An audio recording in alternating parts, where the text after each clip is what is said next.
আসসালামু আলাইকুম রহমতুল্লাহ বারকাতুহ। আমি অ্যাডভোকেট মোহাম্মদ সামাদুল ইসলাম, বার কাউন্সিল এক্সাম পক্ষ থেকে আপনাদের সামনে উপস্থিত হয়েছি। আপনি ফিরতে পারেননি, আমি খুব তাড়াতাড়ি চলে এসেছি জাজকোর্ট থেকে, আজকে খুব তাড়াতাড়ি। তো সম্মানিত শিক্ষানবিশ আইনজীবী ভাই বোনেরা, যারা এখনো দেখতে পারছেন না তারা হয়তো পরে দেখে নেবেন। এই সেশনটা মূলত আপনাদের গুরুত্ব বাড়ানোর জন্য। অনেকে কোশ্চেনের প্যাটার্ন সম্পর্কে ধারণা নাই আসলে। আর রিটেন পরীক্ষাটা আপনারা সবাই জানেন যে দুইবার দেওয়া যায়। তো দুইবার যদি আপনি আনসাকসেসফুল হন, সেক্ষেত্রে কিন্তু পরবর্তীতে আবার এমসিকিউ দিতে হয়। এটা অত্যন্ত টাফ। আবার এমসিকিউ দিয়ে তারপরে আবার রিটেন দিতে হয়। এটা অনেকে দিয়েছে, আমার সময়ও আমি দেখেছি। তো এটা অত্যন্ত কষ্টদায়ক। আপনি এই জন্য এমনভাবে প্রিপারেশন নেবেন যেন, আপনাদের শুভকামনা করছি, এমনভাবে প্রিপারেশন নেবেন যেন আসলে একবারেই সাকসেসফুল হওয়া যায়। আর যাদের পড়া মনে থাকে না, তারা বেশি বেশি করে পড়বেন দোয়া, রব্বে জিদনি ইলমা, রব্বে জিদনি ইলমা। আপনারা বেশি বেশি দোয়া পড়বেন। যাদের পড়া মনে থাকে না, আল্লাহর নাম নিয়ে ইকরা বিসমি রাব্বিকাল্লাযী খালাক, পড়ো তোমার প্রভুর নাম নিয়ে। এভাবে আপনি সৃষ্টিকর্তার নাম নিয়ে পড়া শুরু করেন, অবশ্যই কামিয়াবি হবেন।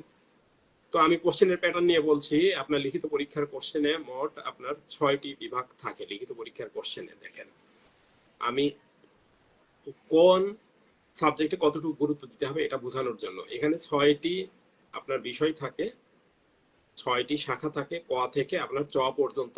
কিন্তু অ্যান্সার করতে হয় 60টি কোশ্চেনের। মোট 4 ঘন্টা সময় থাকে, আপনার 60টি কোশ্চেনের অ্যান্সার করতে হয়। তো কোন সাবজেক্টের কয়টি করে কোশ্চেন অ্যান্সার করতে হয় এবং কয়টি থাকে দেখেন। ক অংশ, ক অংশে আপনার 3টি কোশ্চেন থাকে, যেটি হচ্ছে আপনার দেওয়ানি কার্যবিধি। দেওয়ানি কার্যবিধি থেকে আপনার মাত্র 3টি কোশ্চেন থাকে। এখানে 2টি কোশ্চেনের অ্যান্সার করতে হবে। এখানে 30 মার্ক, এখানে 30 মার্ক, তাহলে থাকে আর 70। দেখেন খ অংশ, খ অংশে দি কোড অফ ক্রিমিনাল প্রসিডিউর থাকে। এখানে 2টি কোশ্চেন থাকে, এখানে অ্যান্সার করতে হবে একটি। কত নাম্বার? 15 নাম্বার। তাহলে হিসাব করেন, 30 আর 15, 45। তারপরে দেখেন গ অংশ, গ অংশে থাকে আপনার দণ্ডবিধি, দি পেনাল কোড। এখানে একটি কোশ্চেনের অ্যান্সার করতে হয়। তাহলে আপনার একটি কোশ্চেনের নাম্বার হচ্ছে 15, তাহলে আপনার গেল হলো 60, আর থাকে আপনার 40। দেখেন আপনার ঘ অংশ, ঘ অংশে আপনার দি এভিডেন্স অ্যাক্ট। এখানেও 2টি কোশ্চেন থাকে, একটি অ্যান্সার করতে হয়। এখানে ও 15 মার্ক, তাহলে আপনার গেল হলো 75। দা লিমিটেশন অ্যাক্ট, লিমিটেশন অ্যাক্টেও আপনার দেখেন আপনার 2টি কোশ্চেন থাকে, একটি অ্যান্সার করতে হয়।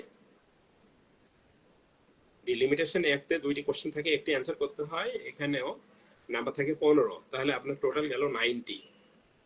আপনার 5টা সাবজেক্ট, 5টা শ্রেণী আছে, এখান থেকে আপনার 90 মার্ক গেল।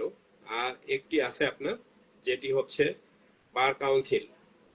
বার কাউন্সিল, বাংলাদেশ বার কাউন্সিলের আচরণবিধি নিয়ে একটি সাবজেক্ট আছে, যেটি the canons of professional conduct and etiquette নিয়ে আলোচনা করা হয়। এখানে আইনজীবীদের আচরণবিধি নিয়ে আলোচনা করা হয়। এটি এখানে আপনার 2টি কোশ্চেন থাকে, একটি কোশ্চেনের অ্যান্সার করতে হয়। এখানে মার্ক থাকে 10, তাহলে টোটাল আপনার 100 মার্ক গেল। তাহলে এখন দেখেন আপনার 6টি বিষয়ে আপনার মোট অ্যান্সার করতে হয় 60টি। তাহলে প্রত্যেকটিতেই আপনার দেখলেন প্রতি সাবজেক্টেই আপনার 15 মার্ক করে, 15 মার্ক করে আপনার খ, গ, ঘ, অম পর্যন্ত। এবং একটি সাবজেক্ট চতে বার কাউন্সিলে আছে আপনার 10 মার্ক। কিন্তু দি কোড অফ সিভিল প্রসিডিউর নিয়ে আমি এত গুরুত্ব দিই আপনাদের, যে এই ক্লাসটা করার জন্য, যে এখানে আপনার একটা সাবজেক্টে মাত্র 30 মার্ক। তাহলে একটা সাবজেক্টে 30 মার্ক। আর একটি দেখেন, প্রত্যেকটা সাবজেক্টে আপনার 2টা করে কোশ্চেন থাকে, একটা অ্যান্সার করতে হবে। সেই হিসাবে দি কোড অফ সিভিল প্রসিডিউরে 2টা কোশ্চেন অ্যান্সার করতে হয়, তাহলে 4টা থাকার কথা, তাও না। এটা সিলেবাসটাও অনেক বড়, পড়া অনেক বড়। এখানে আপনার 3টা কোশ্চেন থাকে, 2টা অ্যান্সার করতে হয়। কতটা টাফ এখানে! তাহলে আপনাকে কতটা সিরিয়াসলি পড়তে হবে দি কোড অফ সিভিল প্রসিডিউর। এবং এখানে ক, খ বিভাগ থাকে, অনেকগুলো লেজ থাকে, প্রত্যেকটা বিভাগেই এরকম ভাবে কোশ্চেন থাকে। তো দি কোড অফ সিভিল প্রসিডিউরটা আসলেই রিটেন পরীক্ষার জন্য খুবই সিরিয়াসলি পড়া উচিত, কারণ এখানে আপনার 30 মার্ক থাকে। আপনার রিটেনে পাস মার্ক কত? রিটেনে পাস মার্ক হচ্ছে 50% নাম্বার পেতে হয়, 50 নাম্বার। তাহলে 50% নাম্বার যদি আপনাকে পেতে হয়, তাহলে কত মার্কসের অ্যান্সার করলে আপনি 50% নাম্বার পেতে পারেন, এবং কতটা সঠিক এবং ভুল অ্যান্সার আপনি করবেন পরীক্ষাতে। এই যে প্রবলেমেটিক থাকে, তারপরে আপনার ড্রাফটিং থাকে, এগুলো নিয়ে আপনাকে চিন্তা করা, লেখা, এগুলো নিয়ে সময় কভার দেওয়া। তো সেই ক্ষেত্রে দেখেন এই খাতাগুলো আপনি আমি এগুলো পড়ি কিংবা পড়াই, এই জিনিসগুলো কিন্তু খুব সূক্ষ্মভাবে পড়ালেখা করা উচিত, কারণ এই খাতাগুলো কাটে আমাদের সম্মানিত জজ স্যারেরা। তো ওনারা কিন্তু কোনো কিছু বিবেচনা করে না, দেখে যে অ্যান্সার গুলো আসলে কি রকম বিশেষভাবে, ঠিক আছে?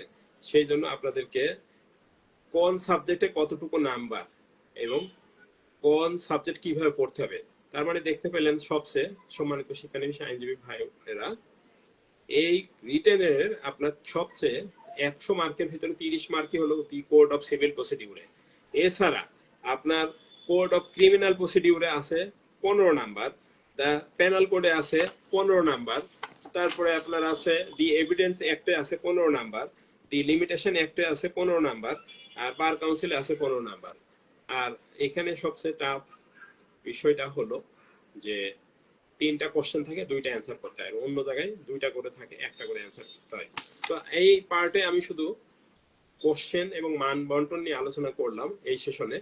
নেক্সট আমি 15 মিনিট পরে আরেকটা সেশন করব, যেখানে আমি দি কোড অফ সিভিল প্রসিডিউরের 6 আদেশ আলোচনা করব। এর আগে 7 এবং 8 আলোচনা করা হয়ে গেছে।